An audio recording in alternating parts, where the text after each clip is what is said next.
ABP Ganga, खबर आपकी, जुबान आपकी।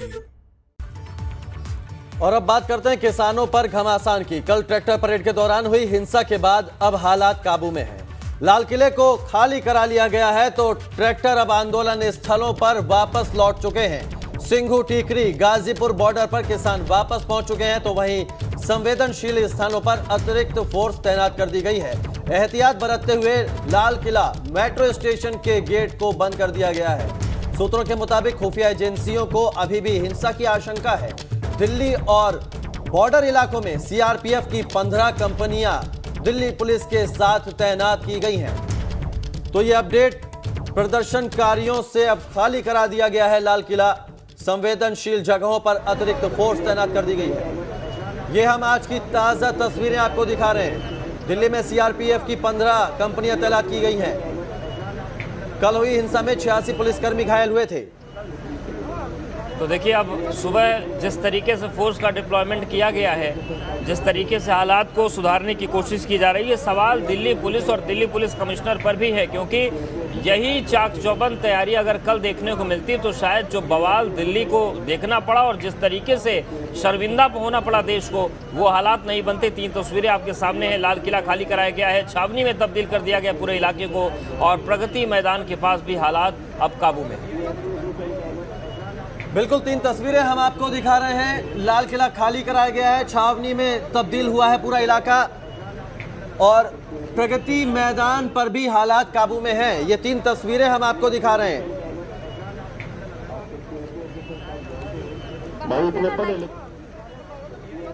और सिंघू बॉर्डर पर किसान नेताओं की बैठक हो रही है। कल हुई हिंसा को लेकर बैठक हो रही है। ट्रैक्टर परेड के दौरान कल हिंसा हुई थी, तो अब सिंघू बॉर्डर पर किसानों की बैठक चल रही है।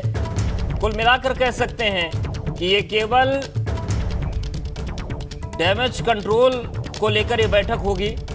और ट्रैक्टर परेड के दौरान कल हिंसा हुई थी तो इसको लेकर किसान नेताओं की बैठक होनी है।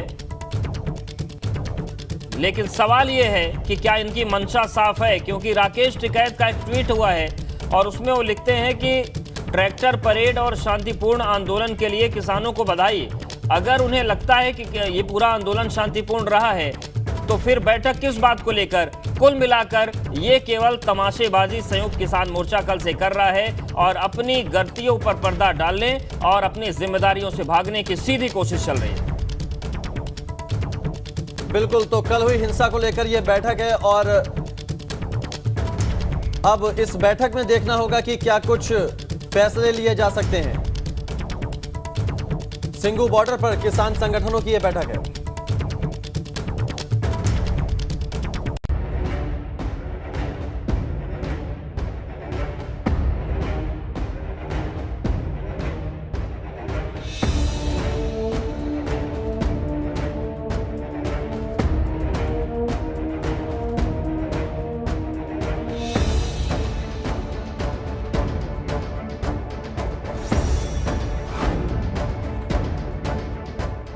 26 जनवरी के दिन किसान आंदोलन के नाम पर मचाए गए कोहराम की गवाही देती ये 6 तस्वीरें हैं। 60 दिनों से ज्यादा शांतिपूर्ण चलने वाला किसान आंदोलन आखिर भड़क क्यों गया? क्यों किसान आंदोलन के नाम पर कोहराम खड़ा किया गया? दिल्ली में मंगलवार को जो हिंसा भड़की, उसने सवाल खड़े कर दिए हैं कि क्या ये रूट भटकने का परिणाम है या फिर आंदोलन ही रास्ते से भटक गया। 26 जनवरी को हिंसा की जड़ तक पहुंचने के लिए आपको ट्रैक्टर परेड के रूट तक पहुंचना जरूरी है। जो लाल किला गणतंत्र पर गुंडागर्दी का गवाह बना, उसकी दूरी उन बॉर्डर से देख लीजिए जहां किसान धरने पर बैठे थे। टीकरी बॉर्डर से लाल किले की दूरी करीब 37 किलोमीटर, सिंघू बॉर्डर से करीब 29 किलोमीटर और गाजीपुर बॉर्डर से करीब 13 किलोमीटर। लेकिन बवाल हुआ दिल्ली के दिल और देश की धरोहर लाल किले पर। दरअसल दिल्ली पुलिस की तरफ से किसानों को सिर्फ रूट पर ट्रैक्टर परेड करने की इजाजत मिली थी।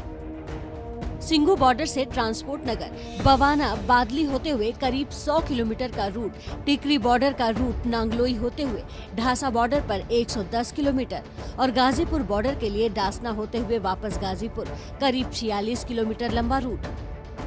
लेकिन प्रदर्शनकारियों ने रूट की सारी बंदिशों को तोड़कर रास्ते बदल दिए, जिसने परेड की सूरत ही बदल दी।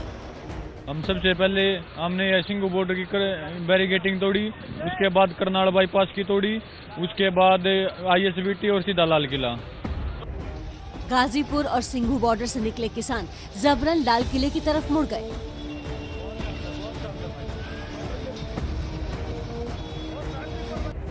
किसानों को पुलिस की तरफ से मिले रूट पर आपत्ति तो थी, लेकिन पंजाब के किसान मजदूर संघर्ष समिति ने सबसे पहले सिंघू बॉर्डर का बैरिकेड तोड़ दिया। आंदोलनकारियों के लाल किले पर हिंसा की खबर मिलने पर किसान मजदूर संघर्ष समिति के नेता ने शांति की अपील भी की, लेकिन सब बेअसर रहा।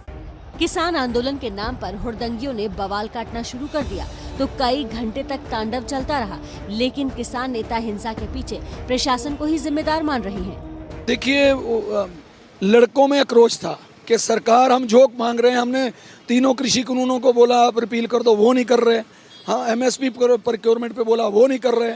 हमने रोड मांगा, वो भी नहीं दे रहे। तो सरकार के ऊपर जो आक्रोश था, ये उसके आक्रोश में आकर किया है कुछ बच्चों ने।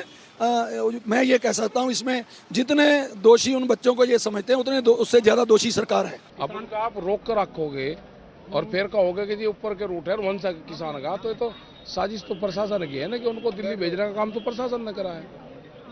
आपको क्यों लगता है ऐसा, कि क्या साजिश थी इसके पीछे के किसानों को दिल्ली भेजने का काम प्रशासन करेगा? ऐसी क्या साजिश है कि ये आंदोलन हिंसक हो, इनको दिल्ली जाने का रूट इनको दिया जाए, ये करें और इनको बदनाम करें कि ये वो है। ठीक है, हमारे जो इशू है सब भटकाने का काम था, तो बड़ी साजिश थी, इनका पर्दाफाश होगा इनका सरकार का। हालांकि पुलिस का दावा है कि कई जगहों पर झड़प के बावजूद प्रदर्शनकारियों से शांति की अपील की गई। जो मल्टी राउंड्स की बातचीत हुई किसान आंदोलनकारियों के साथ दिल्ली पुलिस की, उसमें कुछ रूट तय किए गए थे। उस हिसाब से दिल्ली पुलिस ने अपना बंदोबस्त किया और किसान आंदोलनकारियों को फैसिलिटेट करने का इंतजाम भी किया। दिल्ली पुलिस ने फिर भी काफ़ी संयम रखा और ज़रूरत के हिसाब से ही बल का इस्तेमाल किया। पुलिस और किसानों के दावे अपनी जगह, लेकिन ट्रैक्टर परेड के नाम पर जो हुआ, उससे तो ऐसा ही लगता है कि अब तक शांतिपूर्ण चलने वाला आंदोलन पटरी से उतर गया है।